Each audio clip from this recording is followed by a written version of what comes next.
Severance package? The Yankees are giving me 3 months full pay for doing nothing. Yeah, they did it for 3 years. What's another few months? I'm really going to do something with these 3 months. Like what? I'm going to read a book. From beginning to end. In that order. I've always wanted to do that. I'm going to play Frelf. You mean golf? Frolf! Frisbee golf, Sejan! Golf with a frisbee. This is going to be my time. Time to taste the fruits and let the juices drip down my chin. I proclaim this the Summer of Devon!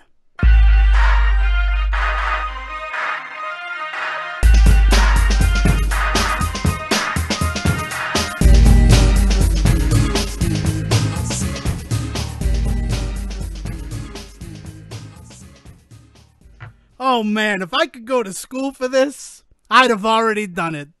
Hi, and welcome to the Say Report. I'm your host, Devin Decker, and joining me, my host companion, Sejan Sarowick. Sejan? Hey, everybody. What's going on, Dev? The Summer of Devon's going on, Sejan. I'm jealous. I'm very jealous. It's not really a severance package, but in cost efforts, in an effort to, contain costs, in a cost-saving measure, that's the word I wanted. I'd edit this in post if I knew how to do that. I have been cut down to 3 days a week, which means that I now have 4 days off. So it is the Summer of Devon. I'm going to do a bunch of stuff, because this quarantine, I've been working this whole time. So it's going to be crazy. And I am going to read a book, start to finish, in that order. But we can talk about that later. Yeah, man. I like I said, I'm very jealous that you're gonna have some summer adventures. I wish I could be over there for them. I wish you could be over here too. I mean, summer adventures currently are still contained to the state of Rhode Island, because if I leave, then I have to go on a mandatory 14-day quarantine, because things are opening up, right? Things are getting back to a semi version of normal, but we just want to remind everybody that a lot of that is driven by the economy, not necessarily facts or science. Mm-hmm. Coronavirus, COVID-19 specifically, is still a threat. We've seen that with a lot of these states that opened prematurely, have, huge numbers go up. So just remember to stay safe. I just want to get that out of the way early on. Because there will be adventures, but they'll mostly be contained to the home base. And one of those adventures will not be buying a chair with a refrigerator right in it, but probably cleaning out my room, since I have the extra time to do so. Yeah, and then installing said chair with her. Yes, yeah, I mean, once the room is clean, who knows? Sky's the limit. But yeah. Man, so do you have any actual plans yet? Like what are you thinking you might do? I made a list. It's got 42 items on it. It's called the Summer of Devon. The aforementioned clean out my room is on there. Redo the whole studio area. I mean, it still looks as good as the last time you were here and we beat Goof Troop. But, with the time to actually do some things, I'd like to get it looking real nice. I'm finally going to record a run of Final Fantasy 1 for PlayStation Portable and try to submit it for the leaderboard. I'm getting the numbers are down on that every day. I want to clear off the DVR. I have so many movies and TV shows that I've put on the DVR, waiting for the time where I'd have the house to myself. And since that's not going to happen, I've taken days that are going to be just Devon days. So, sorry everybody, but this is a Devon day. I got you. No worries. It's one of those situations where, they've had that time to do that, and I need to do some time for my own. It's going to be good for my mental health. I feel real good right now. I'm going to be honest with you. Mm-hmm. I'm also going to try to get the creativity juices flowing. I hope to write every day. There's stuff planned. It's not huge scope. What I'd really like to do is just ride a train. Board a train after work, when my work week ends, and just stay on that train until the day before I'm supposed to be back in the office. And it is arranged so that I do have those 4 days all connected. But it's not safe to do that. I understand that it's not safe to travel. Plus, the mandatory 14-day quarantine, that kind of puts a wrinkle in there. Yeah, man. Yeah. No, but good. I'm glad that you were able to get all 4 days in a row because nothing is more miserable than having like day on, day off, like 4 days a week. Yeah, no, Yeah. I don't think. I mean, it was a voluntary program that I did more for the sake of health and hazardousness, like to keep. I mean, I've been going into work every single day, and even though there hasn't been a huge amount of people, that's going to uptick as Rhode Island continues to, phase through and opening things up. Hmm. So now that it's not, it's going to specifically be days off, days that I'm not supposed to be in the office. I don't feel as bad not being there as like when the whole thing was open, and it's like, well, Yeah. you kind of need boots on the ground to make sure that there's someone here to do this work. Right, right. So I don't know. It feels good. It's weird. Yeah, It's no, it weird. should feel Like, good, man. Like, take the time for yourself. I look, this has just been getting, this is going to go on for a while, and I think it's just starting to get to people what that actually means. And for some people, that means settling in and realizing they're in for the long haul. For other people, that means just completely rejecting reality and just demanding that they just get to do whatever they want now. I mean, like and the thing is that what they don't seem to remember through all of this is the people in the that are at that point don't seem to realize that there have been people all along that have not had that choice, and it is a kick in the face to them to be acting this way. The essential workers out there that have been forced to go to work through all of this, it is like it's just shitting all over them to be acting like you're sick of being inside and you want to get back to normal life. And it's just like you don't understand how good you had it, like being able to be home and safe away from this madness. And yeah, so like I think taking a moment to step back from your essential job to really just find some time for yourself to reconfigure is totally earned at this point, man. yeah. And again, I am going to be one of those people who does realize the severity of this because I have been out in it. And I Hmm. have seen these situations where, like, I don't know. It's insane. Like, it's literally, it's insanity what we're living in right now. And, Yep. I don't know. I don't know what to say. I mean, when Cuomo is threatening to shut down Manhattan and the Hamptons again because they're not following social distancing protocols, like, Hmm. we're living in a very strange time right now. Strange times indeed, my friend. It's like I find myself like I feel like an old man. I just like I have no response to this other than to just walk around and just be like, "Yep, times are changing." Like it's just such a and we are uniquely positioned in some ways because we are so far removed from a lot of the change that is happening, but still so very invested because we are men of the world, shall I say that way? Like we like to try and stay involved in the things that are happening, even if they're not happening around us. And so like it's this very weird place to be where we where things are kind of changing without our control. Yeah, I know exactly what you mean. Like, I don't know. Like, I don't want to. I don't know. I know that there are big things happening, and the changes that we've already seen are great. But I really you got to make sure that you stay on the gas because what's happening now is just small changes. The larger changes are what you're working towards. And the things that are happening now have the potential to be big changes. I think that that's another thing that we need to remember is that there are a lot of people that are defeatist and they've earned the right to be because they feel like in a few months we're just going to forget about all of this stuff. I mean, look at what's happening with the coronavirus alone right now. Here we are a few months into it and people are just acting like it's over just because they're sick of it, right? And so like with that in mind, like keep in mind that small changes have the ability to become big changes. We just got to, as you said, like stay on the gas, man. Yeah. I mean, I would love to have been involved in any of the Christopher Columbus statue takedowns. Like, I didn't. Right? I Yeah. mean, living in Rhode Island, and which you did for most of your life as well. Like, they elevate that man to a level that I have A never lot of the understood. early settlers in general get elevated. I mean, like you want to do something good, like go tear down a Roger Williams statue. That dude was no saint either. Like, I like, mean, he was a yeah, pig-headed asshole who was like, "Fine, I'll go start my own state with blackjack and hookers."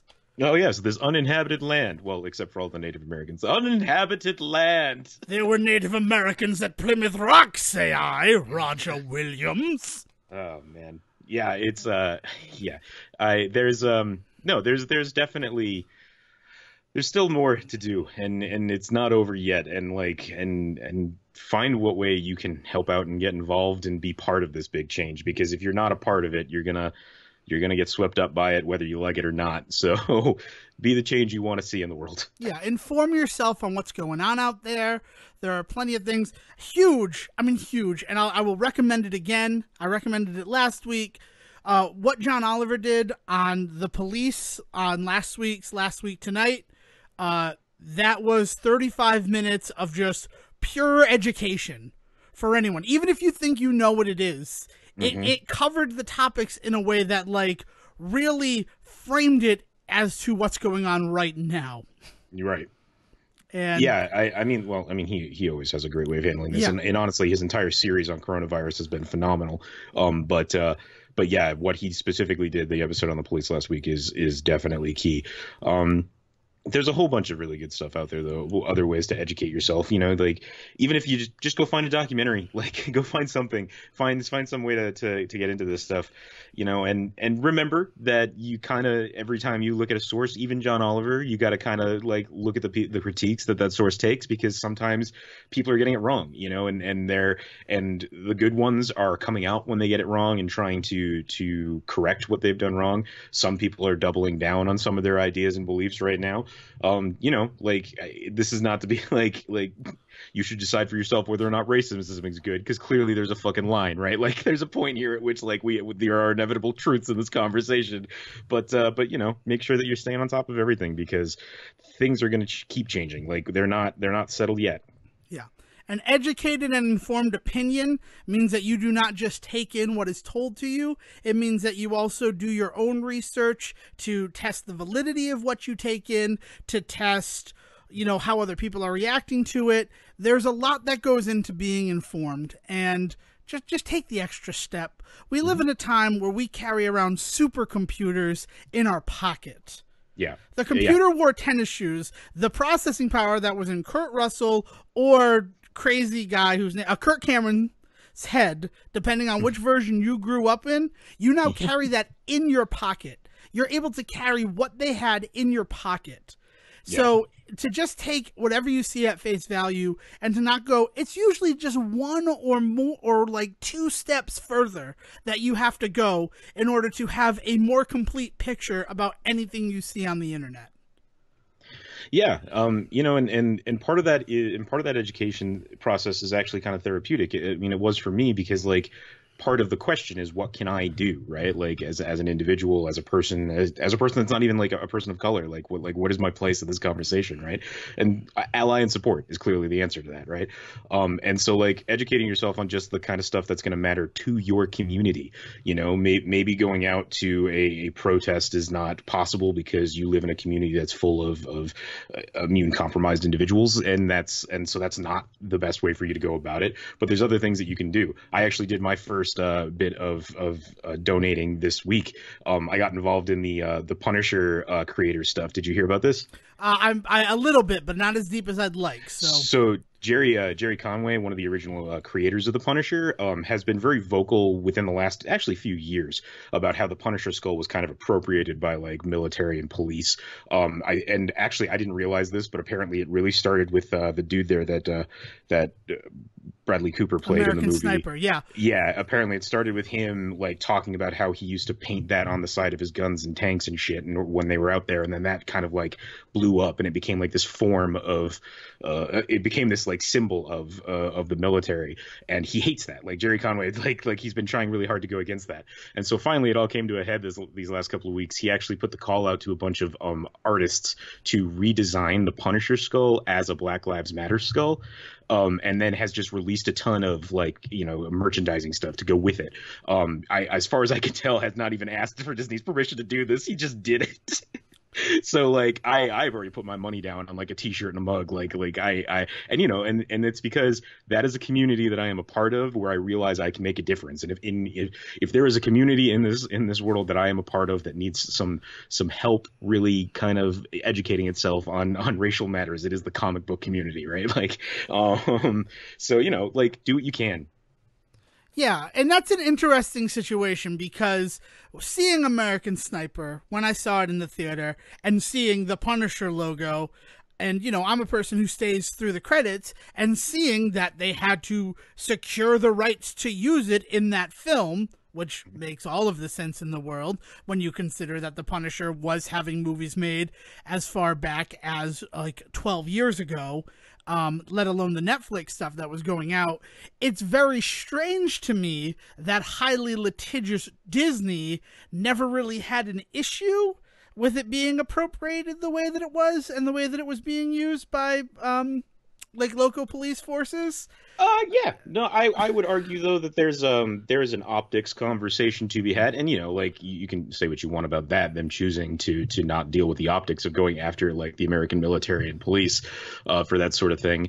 Part of it is also because it's a character. I mean, it's interesting because you're talking about a character that is not that he's low tier, not in any way, as you mentioned. I mean, we've got two movies and a television series to point to that go against that. But he is a character that Disney specifically doesn't want to shine a light on in a lot of ways. You know what I mean by that? Like I do. I know exactly what you mean by that. But I think that what Conway is doing and what these artists have done is they've shown like they've really pulled that character to the forefront in order to have a conversation, which is like, again, say what you will about Disney not wanting to be a part of that conversation. That's the way that you do it, is you don't ignore the thing, right? You talk about it, which is something we have always preached on this show. Yes. I mean, a lot of people are right now up in arms about Gone with the Wind being removed from HBO Max, but and I'm right there with it because it feels like censorship just for the sake of, but they have come out to say they want to, you know, provide the context that should go along with a film like Gone with the Wind in 2020. The same way that we've, you know, championed on this very podcast any of their old Looney Tunes cartoons, which trade almost specifically in racial and ethnic stereotypes in order to find the humor, have that disclaimer before them saying, please understand that while this stuff is not good now, it is what was being done at the time. View this not just as entertainment, but as an education as to how fucking backwards things were. Right. And the reveal that Gone with the Wind, I don't know if it was like immediately announced and people ignored this or what, but the reveal that Gone with the Wind will be back on HBO Max once they get the right language together and now the rights back to do what they want to get it up back on HBO Max, just with like a title card beforehand or something like that. Yeah, with context. And like and so the gut reaction of like, oh, they're removing this and like you can't remove these things because it's censorship, like is immediately like there's a big hole punched in that argument the second they're like, no, we're going to put it back, we need to make sure that we do this right. And like, and I think that's a lot of the things that people on that side of the argument really don't ever, they don't consider that there is a way in which this stuff should be presented. They just want it presented. But like, again, as we've always said, you got to have the conversation. You can't just ignore it. And that goes either way. You can't just bury it, but you also can't just like throw it out there and then just hope for the best. Because obviously there's going to be people out there that are not going to understand unless you provide that context. It's just a simple truth. Mm-hmm. And I don't disagree. I think that's it. And the big thing, and it speaks to what we were saying about that education, you see a lot of these pundits, these talking heads saying they've removed Gone with the Wind from HBO Max and then ignoring the fact that they said it will be back. We just want to try to find a way to let people know why it's still significant, why it's still something worth watching, even though a lot of the stuff in it, it hasn't aged well because it's about the antebellum South. Yeah, I mean, Lady, speaking of that, did you hear about Lady Antebellum is straight up changing their name? Yeah, to Lady A, which seems, what does the A stand for? Yeah, I think that a conversation there to be had is just branding. Like, I mean, do they lose all connection to their past like sales and stuff like that? Like, they need to. It's a weird one. It's like this is what happens when you brand yourself. If you don't think about it before you really take these steps, they branded themselves this thing. They fucking straight up won a Grammy under that name, and like that's in the history books now. They got to live with that. So like, I appreciate the step back, but like at some point they can't get away from it, right? And Yeah, so but along that same argument about the word antebellum, it Mhm. usually just, I mean, it had a definition before it was appropriated by the antebellum South. It Mhm. really just means a time of transition after any major conflict. The Yeah, Civil War just being the most prominent usage of that term applied to the South after the Confederacy fell. sure. And But that's but it doesn't consider the change. context. Yeah, yes. Right. But it's also one of those interesting things about language and how things change and evolve that like now this thing has that really negative connotation behind it. So we need to Right. be more conscious of using it, which And specifically in the context of a music group that is, I don't think it's a surprise, inspired by that generation of music. Like, so there's a very specific antebellum they are referring to, right? Like when they use that word, like it'd be different if they called themselves Lady Antebellum and they were like a fucking disco group, right? Like that's yes. the, yeah. So there's again, like context becomes key. So like, yeah, I mean, again, educate yourself, and that is part of the context conversation. Is like take in the context of what you're receiving with all of this, because if we don't get smart, we're going to get crushed. Yeah. That's and we're seeing a lot of that going on with where the first pillars of change are tumbling. Hmm. Sounded pretty good. I don't know. On the topic of educating yourself, last week I referred to the goat from the Vivitch as Black Tom. His name Yeah. is Black Phillip. Oh, that's right, Black Phillip. Yeah, Do you Black want butter Tom with your bread? Cassidy is the X-Men villain who really kind of saw prominence in the "On the Juggernaut, bitch" video because he was the other guy. Oh man. But He also gets killed in Deadpool, doesn't he? Doesn't he show up in Deadpool and yeah, get Black like, Tom Cassidy is in Deadpool yeah. 2, which also makes sense because the Juggernaut is involved. They Hmm. do have a bit of a history together in the comics. Yeah, so I mean that's my mistake, right? And the whole reason I had that on my head was because What We Do in the Shadows did a Fabulous Witches episode as their penultimate episode of season 2, and they featured a goat named Black Peter. And then they didn't just go with another P name, right? I'm pretty sure the goat was Black Tom. So that was all me kind of filling in a narrative. And I apologize for anyone who may have been offended or misled Specifically by to the goat. Vivitch. We apologize to the goat. I want to apologize to the goat. That goat, I mean, that goat's a franchise all his own. And not because he's the greatest of all time. Also, I get to say hashtag GoatTown is real one more time. And that makes me feel pretty good. I'm not going to lie to you. Oh man. Fantastic, Dev. So what else has been going on this What week? else has been going on this week? Sejin, I have a pop quiz for you. Hot Oh. shot. Okay. What is my favorite movie of all time? Well, now I feel like I have to say Speed. It's but not I don't, Speed. It's not Speed. It's the actual Hackers? movie we've talked about. Hackers is close. You got one more, and then I'll just tell you. Howard the Duck. Oh man, he knows me. If you just watch me on the show, if you only are familiar with me from the Say Report, Sejin just gave all correct answers.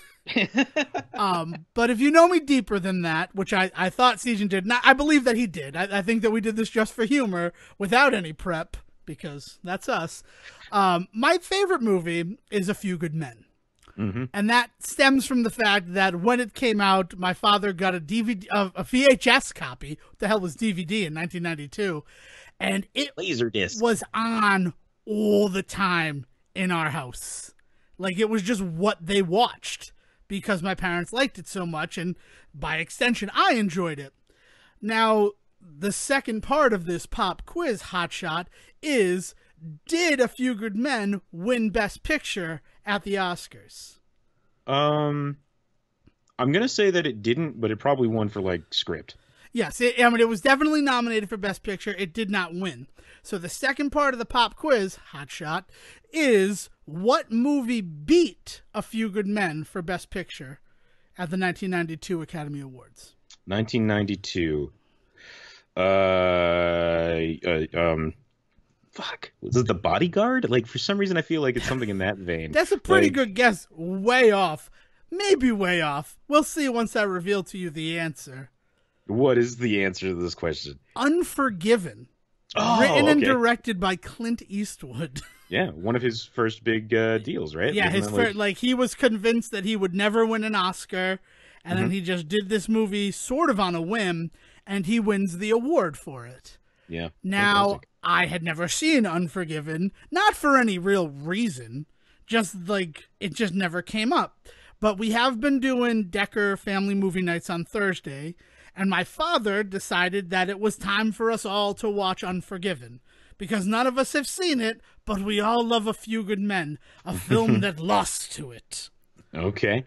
So we sat down and we watched Unforgiven. And that's not a great movie. Okay. Like, All right. I as much as I want to, like, say, I'm blown away. I think A Few Good Men is better, but then to go a step further than that, it also beats Scent of a Woman, which is also a far better film than Unforgiven. I love Scent of a Woman, but man, it's the hoo-ha. It has to be the hoo-ha in that movie. I can't take it seriously. Like, Well, that's I blame because it entirely on the critic. hoo-wah! The problem with Scent of a Woman is that the first 30 minutes are high drama, the last 15 minutes are high drama, and then the middle 2 hours are a comedy romp about love and friendship. Yeah, yeah. Oh man, Starring- he does. I mean, spoiler alert, but he does kill himself at the end, right? Like, isn't that the end of that movie? No, he doesn't. I thought the whole thing is he puts the suit on and he puts the what do you call it on, or is he thinking about killing He's himself? Is planning that on what it is? killing himself. He's planning on killing himself. That is the plan. This Marine is planning on killing himself, and he just wants one more weekend of fun. And Chris O'Donnell is the poor schmuck who got hired to be his caretaker over Thanksgiving break. Oh, Chris O'Donnell, man, come back to movies. We miss you. Man. Yeah. So that's the whole story. But then at the end, instead of killing himself, he becomes invested in Chris O'Donnell, and he shows up at the 15 minutes of high drama at the end in order to fight on his behalf for why he should not be expelled from the high-end boarding school that he's on as, like, kind of a charity case. Right. So Yeah, he's being railroaded out of the school, and Al Pacino shows up to defend him. Yeah. Yeah. In the full dress outfit that he planned on killing himself in. So, like, huge spoilers for Scent of a Woman. The film is, like, 30 years old, though, at this point. So, some apologies, but only some apologies. But, like, have you seen Unforgiven? Unforgiven is a Western, and in my house you can't really get away from Westerns. So it's one that has always been on. Like, I don't know if I've ever seen anything that wasn't a TV edit. I'll say that much. I bet the TV edit of that movie is great. No, I mean, and it's also a pretty important movie for, like, the cast of that movie, right? Like, because I mean, you have Morgan Freeman in that movie. You have, who are the old white dudes? You get Gene Hackman, right? Is one of them. You have Clint Eastwood, obviously. You have Clint, right? But is it Richard Harris? Who's the other Richard one? Harris shows up as English Bob in the main, like, story detour of Unforgiven that I don't forgive. I don't forgive this, like, 45 minutes where English Bob seems like he's going to be a big deal, but really it's kind of just an excuse for Saul Rubinek to be there. Don't get me wrong. I love Saul Rubinek, except for when he was Donnie on Frasier, because he was going to take Daphne away from Niles, and we all knew if Niles and Frasier couldn't wind up together, we had to ship Niles and Daphne. Oh man, yeah. The thing that I think is really key is, again, context. Like at the time, like Clint Eastwood coming out and this being like the thing that came from him, I think is very important because like I have a very specific understanding of Clint Eastwood as a filmmaker now that people didn't at that point, though, right? Like I It think was that's a his huge first thing. film. Like it really Right, was the right. first thing he Like directed. like the thing that I think about with Clint Eastwood now is like Midnight in the Garden of Good and Evil or Gran Torino, right? Like, or even, you know, as we mentioned, American Sniper, right? Like these are the things that come to mind when I think about Clint Eastwood. Not for my dad, you know what I mean? Like when he thinks about Clint Eastwood, he thinks about The Man with No Name. He thinks about Dirty Harry, you know, that sort of stuff. So like it has to be like viewed from that viewpoint to really understand why I think people were so taken by it. Oh yeah, definitely. Like as I was reading up on Unforgiven after having watched it, and to see that it is in the Library of Congress for its, you know, contributions to the culture, history of cinema in America, I completely get that. It is a major turning point in the career of Clint Eastwood. Yeah. No one can deny that. And when you also look at Unforgiven and how weirdly the themes of that film apply to what's going on in America today, and when you consider that it's set in 1880s America and like very much a period piece, like it's not like one of those ones that's having fun with anachronism. Like it's very much women were property in 1880. You know, Native Americans were being run off and made to live on reservations and had no rights. Yeah, I mean, pardon the pun, but it is an unapologetic look at that time period. Yes. For sure. Right? Like, yeah. I'm not going to pardon the pun. It was a good pun. You should have just said it. Yeah, it for sure. Like, and I think that's the thing is that it also falls very much into a genre of film that I already kind of have issues with myself, and that is like the hardcore revenge western, which is a lot of westerns. There's the closest I get to enjoying one is the Guy Pearce one there that he did that came out, the New Zealand western that he did probably about 10 years ago at this point, where just everybody dies and it's just one of the bloodiest movies I've ever seen, and even that was like hard to watch. Oh, man, I'm killing myself that I can't remember that one. I do not know the name of that. That sounds interesting. Yeah, I gotta look that one up now because it's like the dude. Yeah, no, keep going. I'll talk more about it. And there's also this really weird like anti-violence, anti-gun message that's attached to Unforgiven. That again, super like a theme that still rings true for America. And you're looking at it in 1991, which is when it comes out. You're looking back about 100 years, 110 years. And then you look forward 30 more years, and you see that a lot of these themes about agency and ownership and violence and overreach of the law, because like that's Gene Hackman's whole little Bill Daggett character, is that he's the sheriff, but he kind of holds the town of Big Whiskey under an iron thumb. Like you come in, even if you're not familiar with the law that he has set up in this little town about firearms, if you don't turn in your firearms, you're gonna get hurt by the police in that town.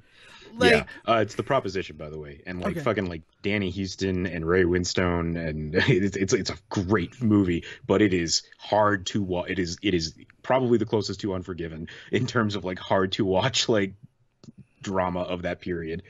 Yeah, I'll keep that in mind though, because I mean, it's not that. I mean, the issue that I have with Unforgiven is not any of the themes that I am mentioning. Yeah. It is the fact that, much like Scent of a Woman, just because it's something that I can compare it to, it's a really good Western in the beginning and in the end, and in the middle, it goes on kind of this long detour that's about nothing. It's masturbatory. I think it's fair to call it that. Like it goes on a detour in the middle of it because it becomes this envelopment of just trying to capture the West in like that movie and capture that time period in a way that it goes so far that it almost becomes unwatchable. I'm looking at you, Australia. there's just there's something about the idea of the movie that celebrates like a setting never clicks with me either. Like there's something there for that too. Yeah, you're not wrong. It's too long-winded and it gets up its own ass at some point. Yeah, and that was just the thing. And then I have this real issue, and I've realized this over the time that I've been watching like films, specifically at home, without the escape to go to the theater to view it, where if it takes like an hour before the actual story to start, it's kind of hard for me to be like, why did this hour have to exist? Because you could be doing something else in a way that you don't feel when you're at the theater. You can't, and some people do feel this. Like we should point out that this is a lot of people's issues with going to a movie. It's a gamble, because if you sit there and you suddenly realize, like, I could have spent the last 2 hours of my life doing something else and not spending this money to just sit in a cold room, like that, it is a gamble. And like for you and me, the setting is sometimes enough to sell to sell it. We have defended many a poor movie on this podcast because we were able to see it in a theater and enjoy ourselves in an experience that not everybody else enjoys. But we're not getting that right now, right? Like that that ace in the hole is fucking gone for this.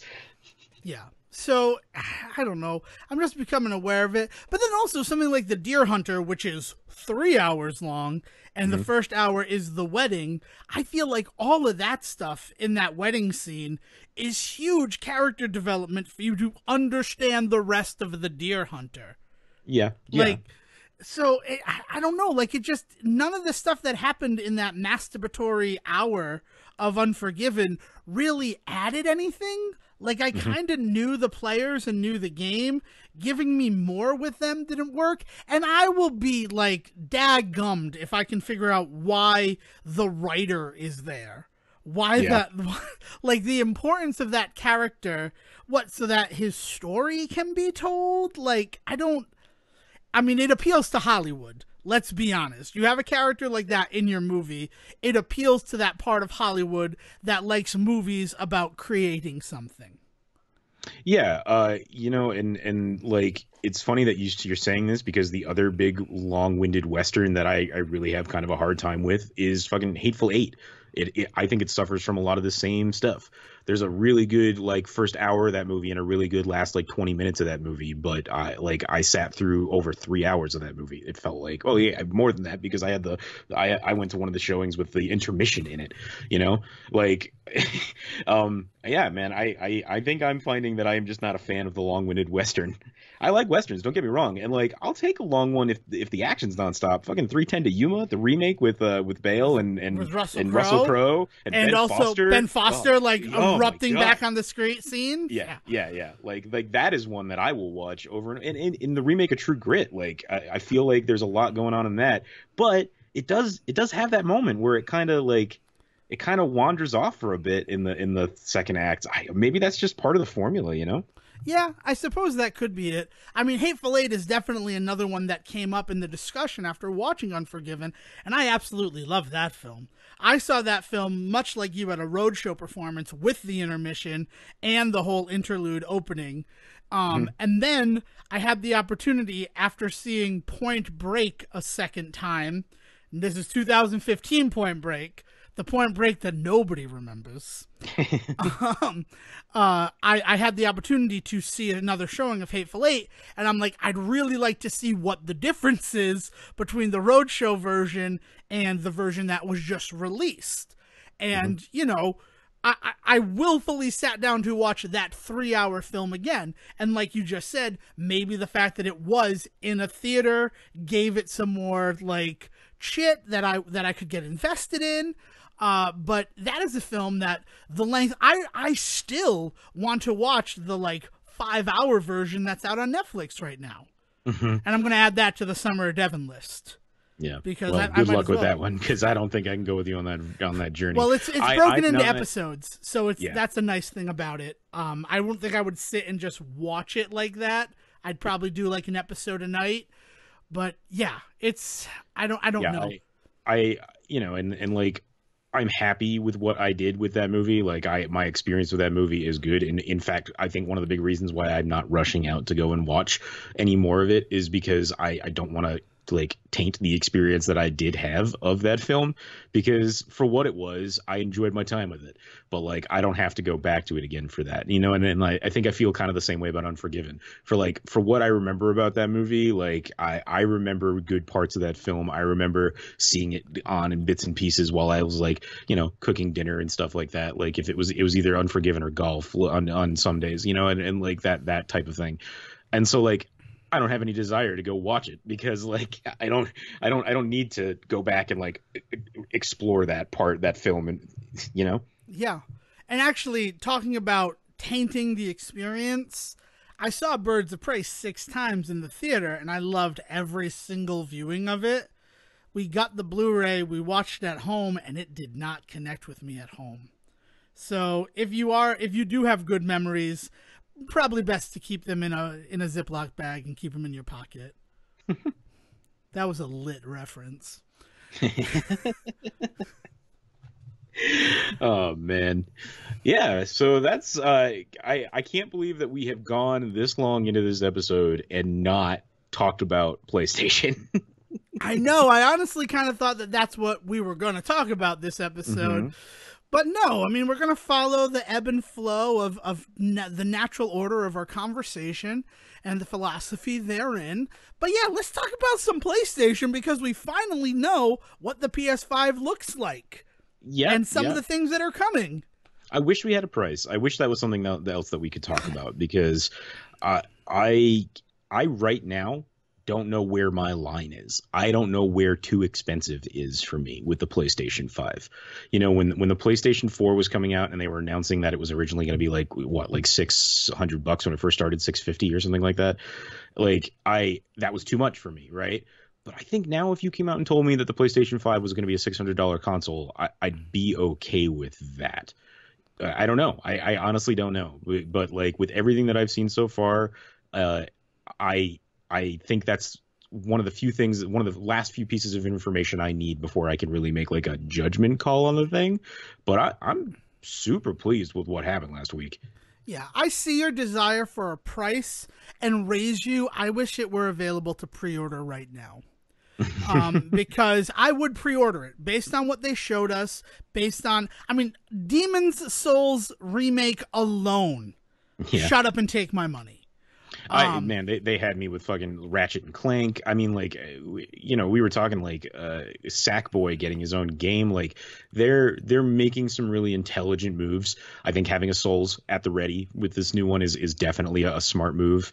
Man, I can't believe that there's not like a Monster Hunter. Like what's the Japanese market game that, you know what I mean? Like that's what I'm curious about, because we've actually, especially in the last generation with the PlayStation 4, a lot of people on this side of the world have developed a taste for those games. And I guess the Souls games are kind of that, right? Like that's the game that really kind of had the bigger audience in Japan, but found its way over here.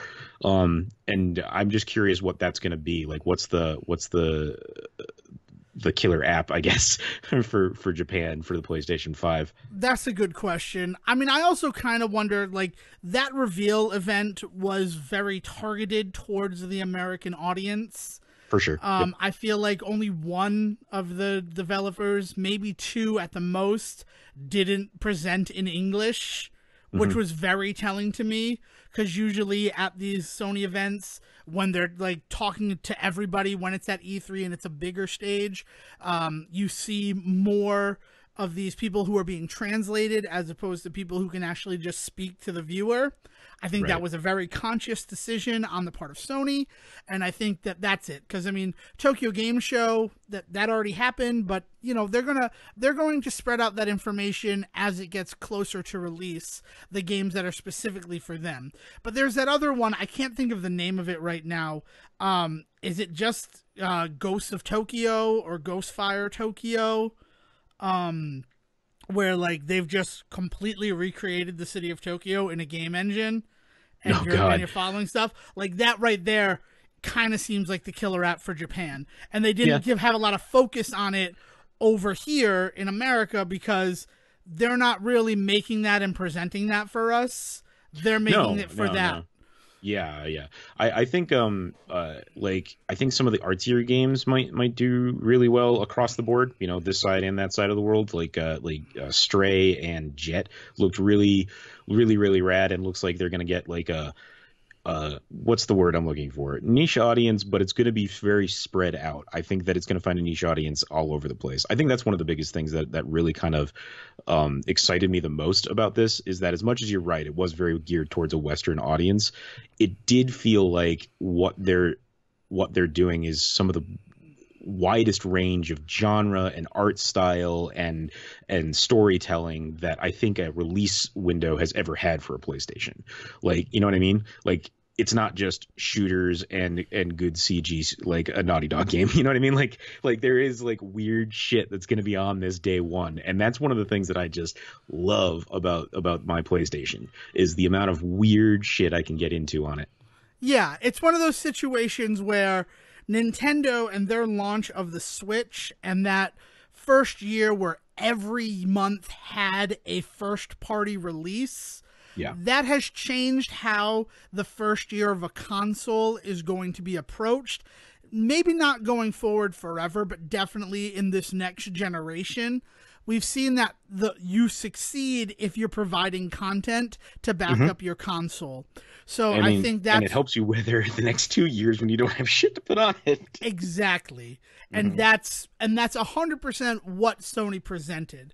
And that is why Sony, I feel, is ahead of the game when you look at the Xbox Series X reveal and how you didn't really have much there. And the big difference between the two was also there was a lot of actual gameplay on display at the PlayStation event. You did not have during the Series X reveal. Even in the previews themselves, like we're getting to a point where more and more developers are willing to put not just like cutscene, but also in-game like artwork into their previews. You know, you don't get like for all of last generation and this generation, like what you got was you always got the cinematic trailer and then you got the gameplay trailer a couple of weeks later, right? Because the cinematic trailer plays really well with a bunch of people, and then the gameplay trailer plays really well with your audience that you're really aiming for. But man, Ratchet and Clank definitely had some moments of gameplay in it that were really fucking wild. If they can do some of that Rift mechanic stuff as actual gameplay and it looks like it was, like, that'll be awesome. And then what was the one all about? I keep wanting to call it Kipo, but that's not what it's called. It's called the Bug Snacks. Is that what it's what? Bug Snacks? Is Bug Snacks not? Kenna. Kenna. No, it's Kenna. Kenna and the British you mean yeah. Sony presents Pikmin? I think I'm totally okay with that, especially because these Pikmin look very violent in some of the scenes that they showed. So. I liked it because that was my first thought. Is that so Sony's doing a Pikmin game, and that's fine with me. I have no issue with that because Nintendo's certainly not doing it. So I'm fine with someone taking an existing type of genre and trying to bring it to an audience that is starved for it.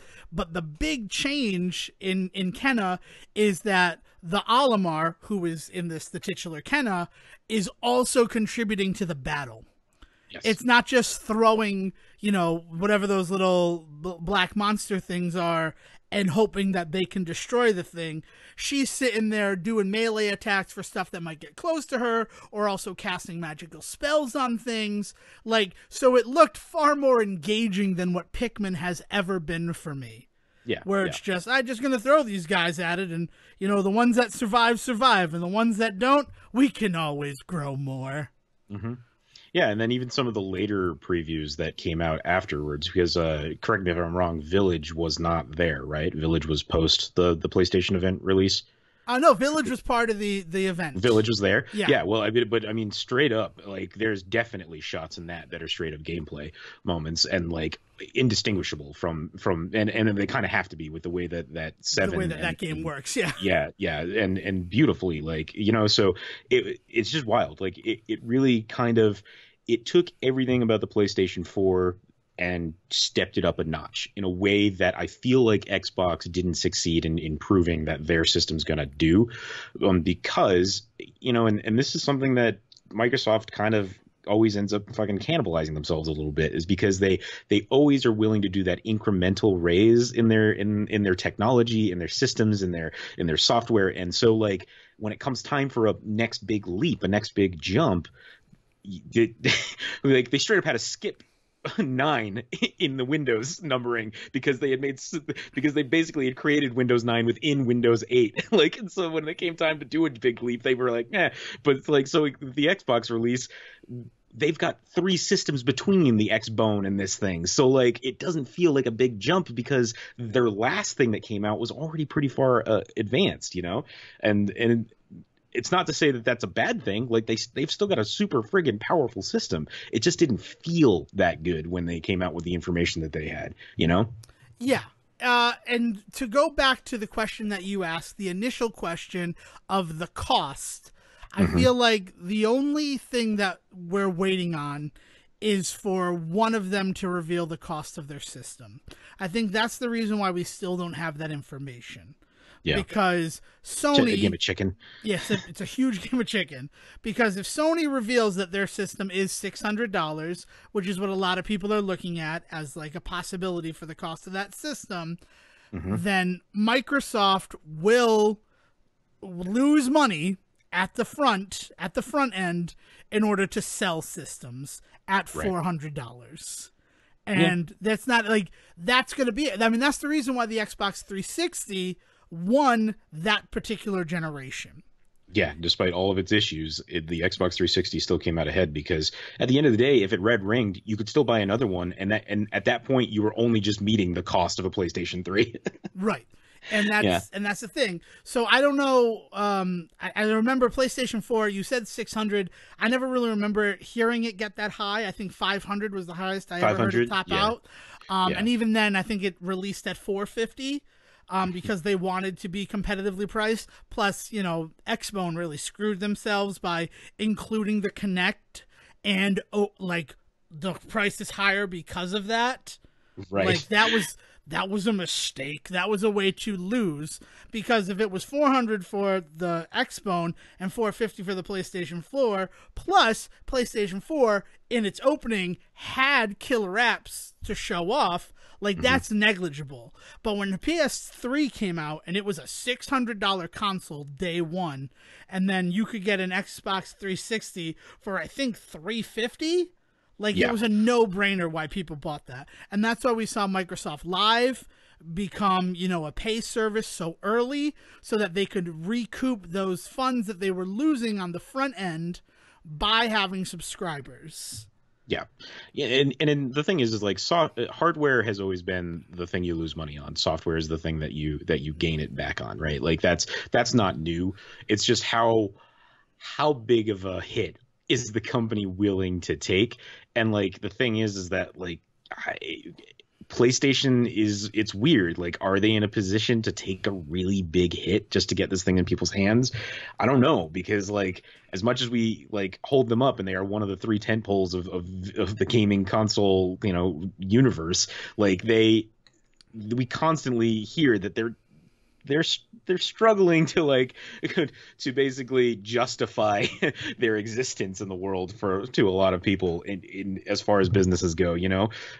It's like when you hear about like Nintendo and how, you know, their money is actually in fucking health spas over in Japan. It's not actually in gaming. And so like it's the same for PlayStation. Like Sony's video game branch is always one of those things that like it could disappear someday on us, and that's a scary thought to me as like a huge gamer. And this looks great and beautiful and awesome, and so like I just don't want them to like I don't want them to lose this generation, because they did so well with the PlayStation 4. I'm so worried what the PlayStation 5 is going to have to fight against. Okay, so if you're out there and you're prone to conspiracy theories, this is the time for you to put on your tinfoil hat, your aluminum foil hat, because this is some huge conjecture that I'm about to be pitching. So I'll give you a pause to throw that hat on. And now here we go. Watching that event, I had a distinct feeling that as much time, effort, and energy they have put into making the PlayStation 5 a success, they have also had another group ready on branding and all of the essentials if this is the last console generation that comes to us from Sony. Mm-hmm. Every single one of those games that was revealed that was a first party had a new logo for PlayStation Studios. Mm-hmm. And that is the kind of thing that you set up because I mean, like, we see what we are right now. We see that even though they're successful, even though they arguably won the fight between Xbone and PS4, they're not in a great place financially. And what they're doing is they're hoping that this effort and that they're put into the PlayStation 5, can get them back the goodwill. They can maybe stamp out Microsoft and continue strong. But if that doesn't happen, it'd be very easy for them to take a Sega and just start developing games for other consoles. Yes. And that's what a lot of the branding that I saw in that event made me think of in the deep animal hindbrain that I possess. and they can ride the PlayStation 5 for a decade. You know what I mean? Right. Like how long has the PS4 been out? 2013, 2014? Yeah, that sounds about right. Right. Yeah. So I mean, we're already talking about a console that's over 5 years old now, right? And that's long. That's long for a system. And so like they infamously, the PlayStation 2, like they supported for so long after its heyday. Like if they can get the 5 out in people's hands and ride it out for over a decade, you're not wrong. And that's what I'm saying is like I'm nervous as to what this means, because it's the difference between them supporting the 5 till the end and them just shitting out on the 5 and not supporting it. Because if it doesn't get into people's hands fast enough, I feel like that's where it's going to end up. And so I don't think you're wrong, man. I think we're looking down the barrel of like kind of the last vestiges of console gaming, at least as it currently exists, I mean, I think that's why we've seen Sony taking a lot of turns to release some of their exclusives on the PC market to start getting those people in their pocket willing to purchase a PlayStation game on the PC. Yep. It's just based on the evidence that's out there that I think they have contingencies in place. Yeah. Yep. And then this was a really awesome reveal and did nothing to assuage those fears for me. But that's okay, because like I said, I think we're staring down a really good couple of years here at least, where we're going to see some really good games coming out once again. And I think it was like I'm 25 excited. games that were revealed during the event. I think that's like the final number of it. Jeez. There's at least 12 of them that I would play. Right. I mean, like none of them were softballs either. Like it was surprised no Knack 3 yet, but we'll get to that. Yeah, I'm not as surprised by no Knack 3 because I feel like Knack's been replaced by good old Sackboy again. Maybe. I think Kenna has some real potential if it takes off for that to be the next to be the PlayStation 5 mascot, Right. I mean, well, they should just lean into Spider-Man, but that whole thing. Like, have you seen all of the things that are Insomniac saying it's a standalone game, and then the response is Source? Like, we're making the game. We're Insomniac. Yeah, I don't doubt that it's a standalone game. My worry is that, and this can even. This is a whole other conversation, but PlayStation cannot get into the habit of token $40 games, like comparing it to the spinoff from from Uncharted, where they were like, see, look we can have female characters. Like, remember, we do have some strong female characters in this series, because it's a series that caught a lot of flack for being a lot about like white masculinity. And so like they released this $40 game, and at the time everybody kind of celebrated it. But then the next thing that happens a little bit later is, and this wasn't a Sony exclusive, but New Dawn comes out from the Far Cry series, and it's like, oh, it's a $40 experience, and it's going to be focused on these characters. A game that again was really kind of cited for having a lot of issues with white male power trips, right? And they like, well, we did this to prove that we can do more than that. And now here we are with Spider-Man, and it feels like we're going down that same path. Like we need to stop like patronizing that audience, like the audiences that are othered in any way need to get their fucking due sometime. And I think it just feels like it's just another one of those. So like I really I don't know how many more games we can allow to be like that before we have that conversation, you know? I mean, and to take it a step back, because it didn't start with Uncharted, that's just the easiest one to point at because it was their highest profile game at the time. Infamous, the last game of the Infamous series, was that with Last Light, which took a female character who really wasn't a huge part of Second Son and gave her a whole story. Yeah, so, you know, and it's one of those things where like I'm always the first person to celebrate taking a step, even if it's a stumble. I'm always very happy to see any form of progress. And we talked about this with things like Love, Simon and stuff, right? Like where like, is representation on screen okay if that representation is not stellar? And it's like, yeah, but it's representation, and that's keys. You need to have that first before you can have the next part of the conversation. And so I think what we're starting to see here with what's happened with the Miles Morales stuff, to be clear to anybody that didn't know what we were talking about, like I think what we're seeing is the next step in that conversation. Like, it's great that we've been able to take these male-dominated games, these white male-dominated games, and show that those worlds should be more open to people of otherness, whether they be female, whether they be people of color, whether they be people of other genders, sexuality, like all that sort of stuff.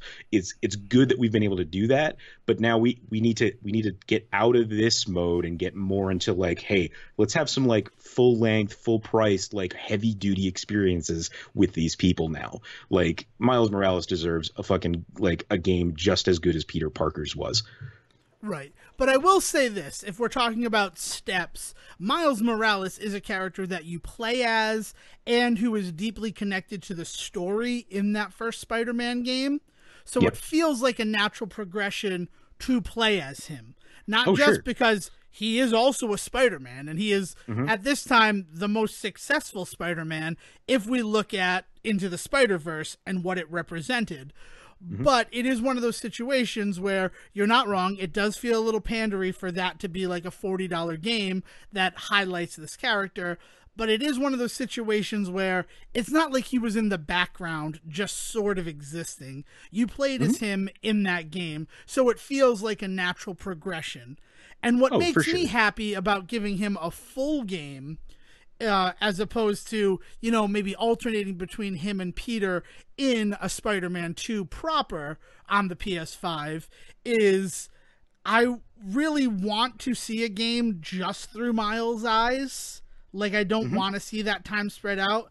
It allows Sony to release a game that has that Spider-Man logo as a launch title for their new system. It shortens the time between getting a Spider-Man game, and I'm not playing as Miles exploring what was set up at the end of Spider-Man. Like, there's a beautiful after credit scene that, to me, set up what the next game is going to be. Yeah. And if I were just playing as Miles, experiencing that story and not getting to do it as Peter, it would feel off. I'm just going to be completely honest about that. In the way that I've never played the Catwoman stuff in Arkham City because it felt like this doesn't fit in with what's going on with Batman trapped in like a citywide Arkham's. Yeah, no, so like, yeah, Rocksteady is terrible at that sort of shit. I mean, like Catwoman, and then what they did with Batgirl being like a prequel story, and yeah. But anyway, I think that's the thing, right? Is like, in a vacuum, like the choices that to do what they're doing are all really positive, right? But the problem is we don't live in a vacuum. No, and I think the real issue right now is not necessarily the game that they're making, how they're making it, any of that. It was the choice to, from what I understand, they opened the show with that preview. No? They opened the show with Grand Theft Auto 5. Let's be completely honest. They opened up PlayStation 5 with a PS3 game. Yeah. Well, and that's the big conversation to have. Right. That's more to my point, right? Is that it clearly shows that they cannot read the fucking room. Like, you don't show a preview like that and then not get the messaging out immediately about exactly what it is. I mean, if it is going to just be add-on material for the first game, like put that in there, like Spider-Man DLC. If it's not that, then make that clear. Like, say, like a new experience, a separate experience. To not be able to clarify in this time that we are in right now, with all of the conversations that we are having about race and identity, to release that preview and then let that thing get out of hand is like the stupidest thing Sony could have fucking done with that specific preview. Okay, well, I mean, I will say this: being there at the event, watching the event live. I know that you were working, watching the event live. There was never a doubt in my mind that it was a standalone experience.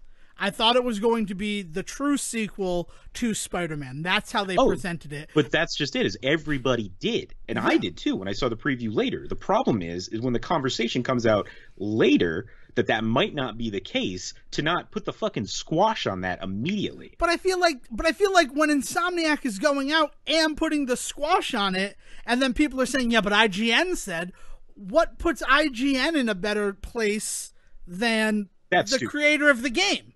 No, that's stupid. But like, I'll be entirely honest. I've been reading this and I have not heard a fucking stitch out of Insomniac. So if they're saying that they're being like they're not doing it the way that I agree. They're not doing it in this great way. A lot of it I've seen has been Twitter interactions.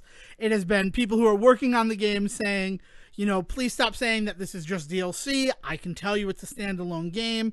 And then the response is, well, who are you? And they're like, well, I'm working on the game. I'm one of the developers. And I can tell you, we intend it to be a full experience. Right. So, and it shouldn't be on Insomniac, the developers of the game that are clearly making these kinds of strides. The problem is on Sony. Like, to have that out there, like, you're supposed to be the parent company, act like a fucking parent, like do the right thing. I don't know where the rumor came from that it's not a standalone game. I can't trace that. It feels like it's just something that was said into an echo chamber, and now it's just a strong belief. Yeah. Because like you said, you saw the trailer, I saw the trailer, a bunch of people saw the trailer and were like, okay, this is the sequel to Spider-Man, and you're Miles Morales. Mm-hmm. And that's fine. Like, that's all it needed to be. And I think that might actually be one of the reasons why Sony is not stepping in, because they're like, we branded it as plain as day. And it's still getting people talking about the game, which is, at the end of the day, unfortunately, what you want.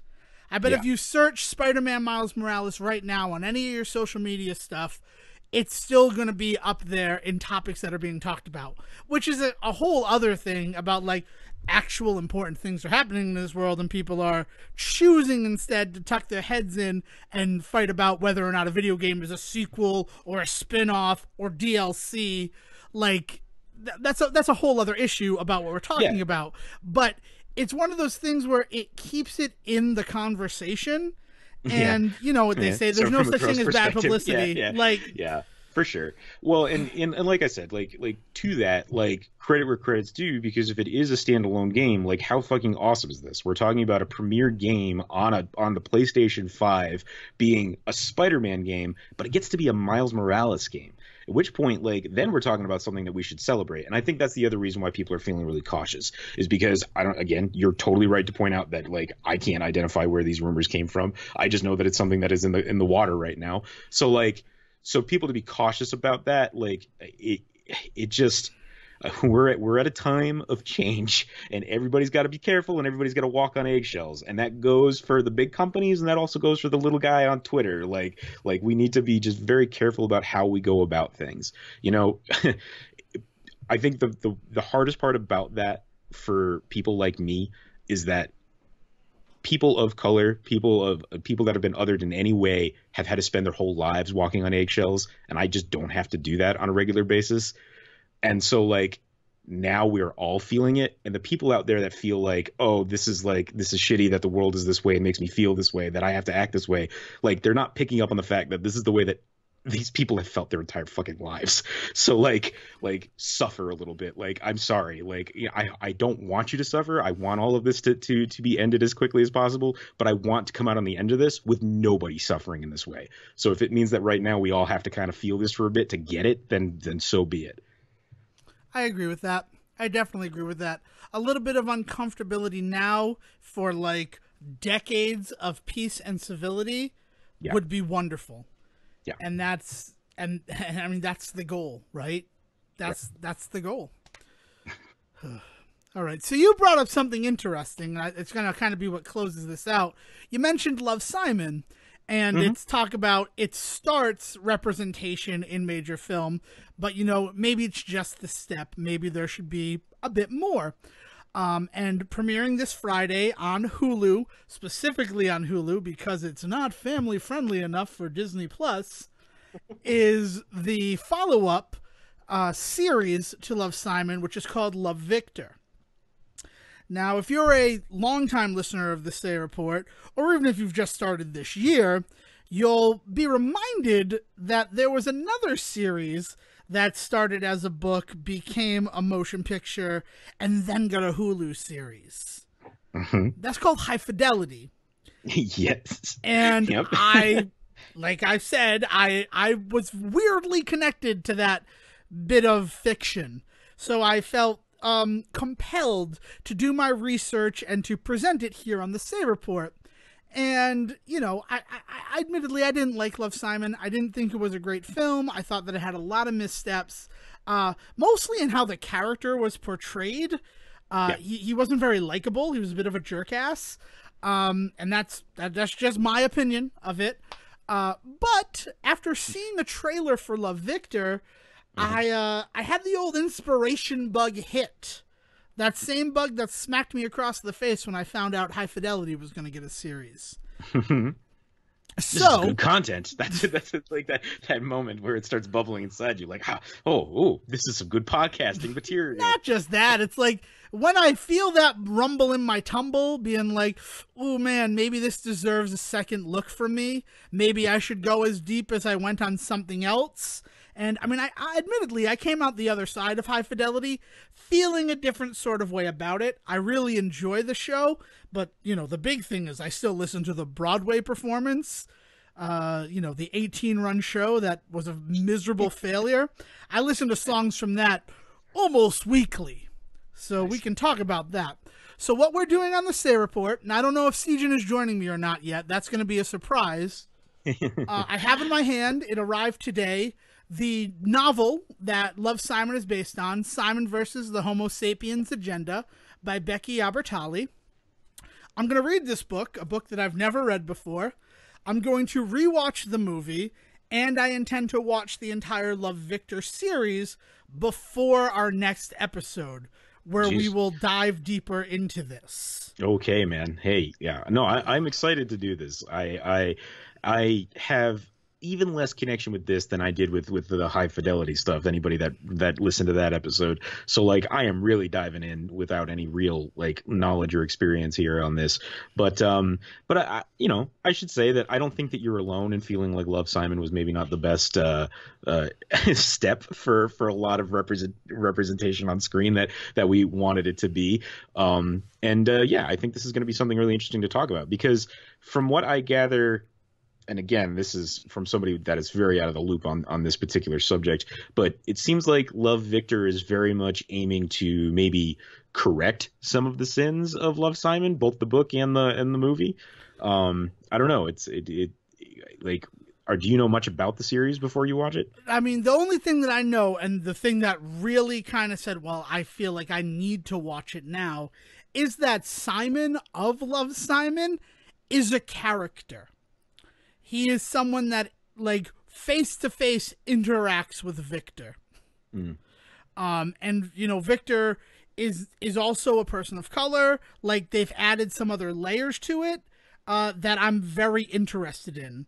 But one of the main things that, like, interests me and what drew me to it was apparently he moves to the school that Simon and his friends go to in the movie and then falls in with their little group. Okay. Which, on the one hand, sort of an interesting way to tie it in, right? On the other hand, weirdly pandering to fans of the original movie, which there have to be people out there, if they believe that it's financially viable, to create a series based in that universe. Yeah.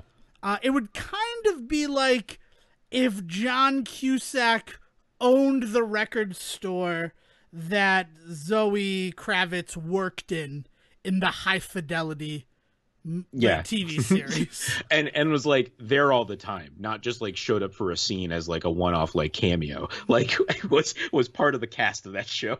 Yeah, and if it was one of those situations like, I've been where you are right now, girl who also goes by Rob. Yeah. You know what you should do? You should make a list of your top 5 breakups. That helped me get through it, and now I'm happy with Laura. Of course, it didn't end well. We got a divorce a couple of years later, but like, it's one of those situations where like it'd be like real weird, like lampshade hanging on the fact that it's High Fidelity and it's championship vinyl. But do you know why? Because Rob owns it still. And then it ends with her owning the record shop, like buying it from him. And then it's like, well, that was just weird. That was just a weird way to do the series. None of this happens. None of this happens in the High Fidelity series. But that's what we're doing. So that's why I am going to take the plunge, because it kept scratching at the back of my head. And, you know, the book was affordable. And I'm interested. I like reading, right? And I said I'd read a whole book from start to finish in that order. Nice. So the Summer of Devon starts with Simon and the Homo Sapiens Agenda, rewatching Love Simon, and watching Love Victor. So if you're going to listen next week, if you want to do some prep, there's your kind of homework. But really, you could just go back, I think it's 2 years ago, and listen to the episode Love Devon, which I detail a lot of my issues with the film Love Simon. So you can get a kind of crash course by listening to that episode. By the way, I got a little bit of more research done on the Spider-Man stuff, and apparently it came straight from a Sony exec talking to the Telegraph. He didn't know what he was talking about and suggested that it would be an expansion to the PS4 title. I mean, that's not unbelievable at all that someone would talk ill about a game. But that's where that shit starts, right? Is somebody who didn't realize what they were saying, and it probably didn't even, who knows, because I'm not even looking at the words he said, so maybe it was even just a misconstrued thing from the Telegraph. But that's where this shit started. So, right. I mean, like, I hear standalone game. I thought, oh, okay, so it's a story that's not connected to the story we got before. That's fine. And because Morales has his own characters that I would like to interact with, as opposed to just the same people that Peter Parker beat up, you know, a year earlier. Pretty sure that there was a shot of the Prowler in that preview, and I'm super excited. Which makes perfect sense, because it's his freaking uncle. Yeah. So that'll be really wild and good. Yeah, no, man, I'm excited for you to do this this Love Victor stuff. I'm excited for the PlayStation stuff. Things are going to be good. I think that that's something that we've got to remember in the midst of all of this right now, is that this is all happening to make the world better, and you know, I believe it will. Yeah, and that's the thing. That's a very important thing in how you interact with the world, is your outlook on it. And if you are looking at what's going on and, you know, doom and gloom, this is the end of everything, it's going to be harder for you to live while it's going on. It's going to be harder to do your day-to-day. If you look at it as there's going to be an ending, and it's more than likely going to be a positive ending, if you visualize success, then it's going to be a lot easier to live your day-to-day. I know that's one of the ways that I'm getting through it.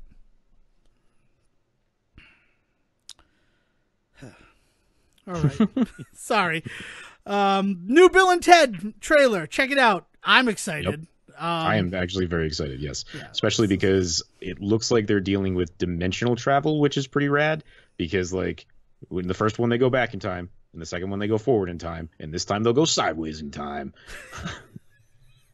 They don't really go forward in time in Bogus Journey. They kind of go to hell. Well, so they do go to hell, but the whole like end of the movie is them constantly going like. Well, they come back from the future. Right. Older them come and play the song. I don't know. Yeah. I'm excited. But yeah, so I think we've done enough. Is there anything else you want to add before we send this off to our friend down under? No, nothing huge. I've decided to dive into, speaking of books, I've decided to dive into Killers of the Flower Moon, which is going to be the next big Scorsese Leo project. And so I'm going to be getting boned up on that because it's just super interesting stuff to me. So I'm back on the research reading wagon. Excellent. There's literally nothing else I could add. I kind of laid it all out on the table this episode. So if you'd like to talk to me about anything I brought up this episode or anything else in general, you can find me on Twitter at Devin D. Decker. And if you're feeling like you can't just put on a happy face and that's just not doing it for you, then hit me up at Siege versus the World on Twitter and we'll talk, because you may not be able to be happy all the time, and that's okay too. Yeah. So until next time, remember, stay safe, stay strong, be excellent to each other, and Will, please take us home. Thank you for listening to the Say Report with your host Devin Decker and Stephen Serwick. Please follow the guys on Twitter and Facebook by searching for The Say Report, and you can always subscribe on your podcast channel so this is delivered straight to you and you can enjoy it every week. With apologies to your mother, we'll see you next time.